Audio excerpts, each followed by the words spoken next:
The story, A Lick Penny Lover, is about a young shop girl named Macy.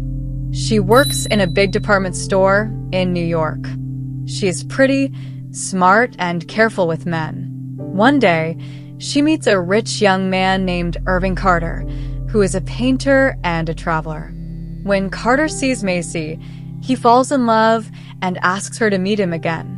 They walk together and talk. Carter tells Macy about his dream life, traveling to Venice and riding in gondolas, visiting India, Persia, and Japan. He wants to marry her and give her a bright future. But Macy misunderstands his words. She thinks he only wants a small wedding trip to Coney Island.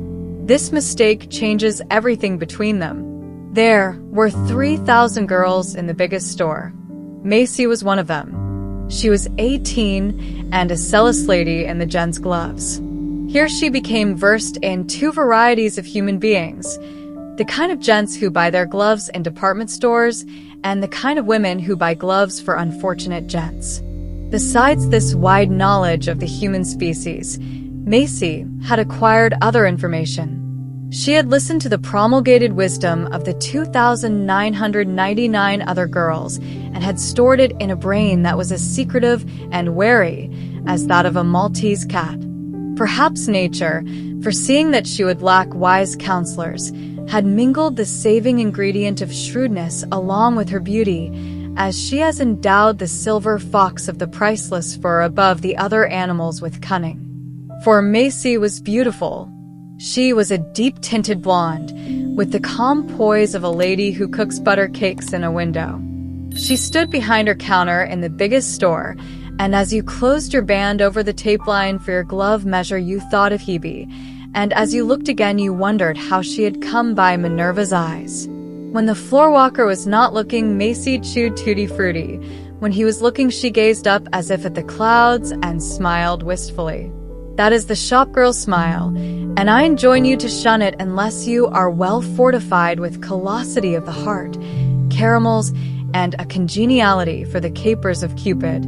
This smile belonged to Macy's recreation hours and not to the store, but the floor walker must have his own. He is the Shylock of the stores. When becomes nosing around the bridge of his nose is a toll bridge. It is goo-goo eyes or git when be looks toward a pretty girl. Of course, not all floor walkers are thus. Only a few days ago, the papers printed news of one over 80 years of age. One day, Irving Carter, painter, millionaire, traveler, poet, automobilist, happened to enter the biggest store. It is due to him to add that his visit was not voluntary. Filial duty took him by the collar and dragged him inside, while his mother philandered among the bronze and terracotta statuettes. Carter strolled across to the glove counter in order to shoot a few minutes on the wing. His need for gloves was genuine. He had forgotten to bring a pair with him. But his action hardly calls for apology, because he had never heard of glove counter flirtations. As he neared the vicinity of his fate, he hesitated, suddenly conscious of this unknown phase of Cupid's less worthy profession. 3 or 4 cheap fellows, sonorously garbed, were leaning over the counters, wrestling with the mediatorial hand coverings, while giggling girls played vivacious seconds to their lead upon the strident string of coquetry. Carter would have retreated, but he had gone too far. Macy confronted him behind her counter with a questioning look in eyes as coldly, beautifully, warmly blue as the glint of summer sunshine on an iceberg drifting in southern seas. And then Irving Carter, painter, millionaire, etc., felt a warm flush rise to his aristocratically pale face. But not from diffidence. The blush was intellectual in origin. He knew in a moment that he stood in the ranks of the ready-made youths who wooed the giggling girls at other counters.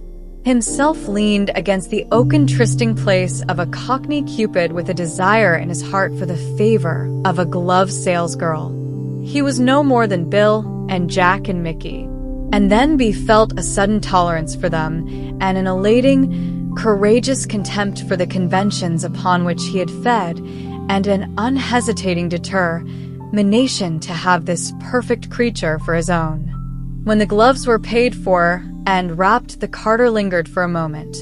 The dimples at corners of Macy's damask mouth deepened. All gentlemen who bought gloves lingered in just that way. She curved an arm, showing like Psyche's through her shirtwaist sleeve, and rested an elbow upon the showcase edge. Carter had never before encountered a situation of which he had not been perfect master. But now he stood far more awkward than Bill or Jack or Mickey. He had no chance of meeting this beautiful girl socially. His mind struggled to recall the nature and habits of shopgirls as B had read or heard of them. Somehow B had received the idea that they sometimes did not insist too strictly upon the regular channels of introduction. His heart beat loudly at the thought of proposing an unconventional meeting with this lovely and virginal being. But the tumult in his heart gave him courage. After a few friendly and well-received remarks on general subjects, he laid his card by her hand on the counter. "Will you please pardon me," he said, "if I seem too bold, but I earnestly hope you will allow me the pleasure of seeing you again. There is my name. I assure you that it is with the greatest respect that I ask the favor of becoming one of your acquaintances. May I not hope for the privilege?" Macy knew men, especially men who buy gloves. Without hesitation, she looked him frankly and smilingly in the eyes and said, "Sure. I guess you're all right. I don't usually go out with strange gentlemen, though. It ain't quite ladylike. When should you want to see me again?" "As soon as I may," said Carter. "If you would allow me to call at your home, Macy laughed musically. "Oh, gee, no," she said emphatically. "If you could see our flat once. There's 5 of us in 3 rooms. I'd just like to see Ma's face if I was to bring a gentleman friend there." "Anywhere, then," said the enamored Carter. "That will be convenient to you." "Say," suggested Macy, with a bright idea look in her peach-blow face, "I guess Thursday night will about suit me. Suppose you come to the corner of 8th Avenue and 48th Street at 7:30. I live right near the corner, but I've got to be back home by 11. Ma never lets me stay out after 11. Carter promised gratefully to keep the tryst and then hastened to his mother, who was looking about for him to ratify her purchase of a bronze Diana. "Did you make a hit with his knobs, Maze?" she asked familiarly. "The gentleman asked permission to call," answered Macy, with a grand air as she slipped Carter's card into the bosom of her waist. "Permission to call," echoed Small Eyes with a snigger. "Did he say anything about dinner in the Waldorf and a spin in his auto afterward?" "Oh, cheese it," said Macy wearily. "You've been used to swell things, I don't think. You've had a swell bead ever since that hose cart driver took you out to a chop suey joint."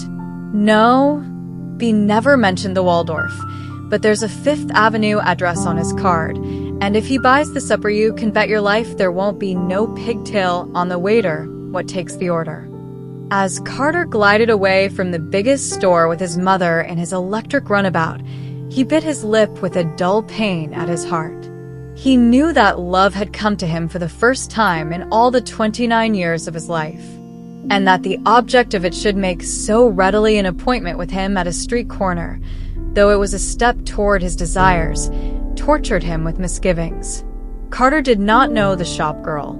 He did not know that her home is often either a scarcely habitable tiny room or a domicile filled to overflowing with kith and kin. The street corner is her parlor, the park is her drawing room, the avenue is her garden walk, yet for the most part she is as inviolate mistress of herself in them as is my lady inside her tapestried chamber. One evening at dusk, 2 weeks after their first meeting, Carter and Macy strolled arm in arm into a little, dimly lit park. They found a bench, tree, shadowed and secluded, and sat there. For the first time his arm stole gently around her. Her golden bronze head slid restfully against his shoulder. "Gee," sighed Macy, thankfully. "Why didn't you ever think of that before?" "Macy," said Carter earnestly, You surely know that I love you. I ask you sincerely to marry me. You know me well enough by this time to have no doubts of me. I want you, and I must have you. I care nothing for the difference in our stations." "What is the difference?" asked Macy curiously.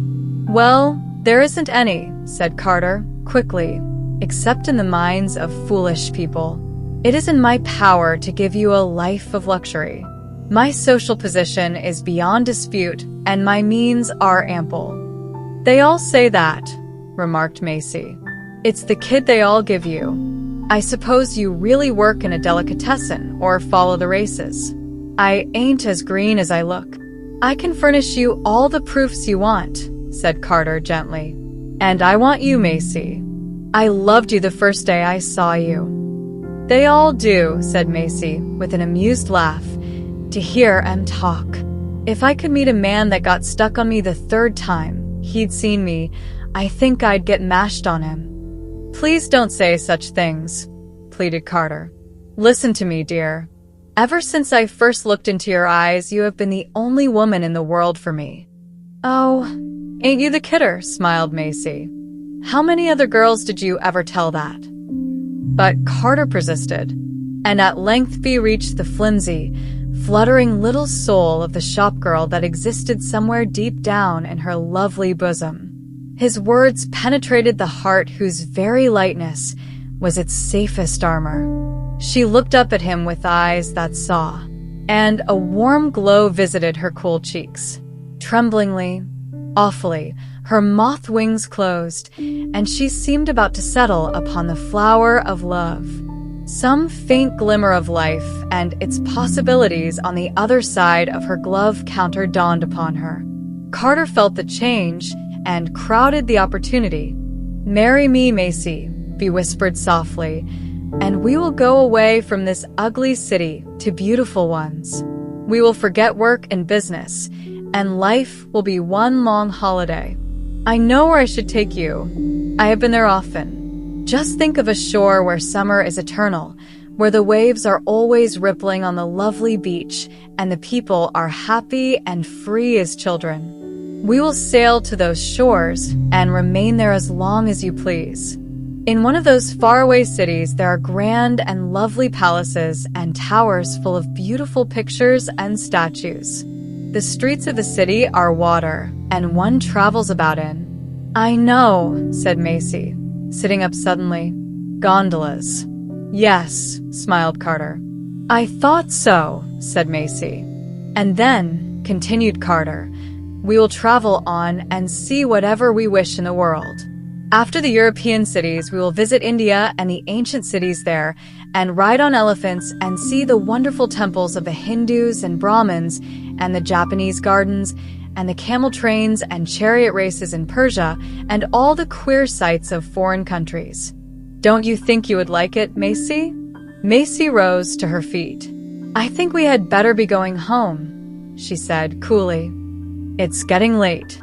Carter humored her. He had come to know her varying, thistledown moods, and that it was useless to combat them. But he felt a certain happy triumph. He had held for a moment, though but by a silken thread, the soul of his wild psyche, and hope was stronger within him. Once she had folded her wings, and her cool hand had closed about his own. At the biggest store the next day, Macy's chum, Lulu, waylaid her in an angle of the counter. "How are you and your swell friend making it?" she asked. "Oh, him," said Macy, patting her side curls. "He ain't in it anymore. Say, Lou, what do you think that fellow wanted me to do?" "Go on the stage," guessed Lulu, breathlessly. "Nit, he's too cheap a guy for that.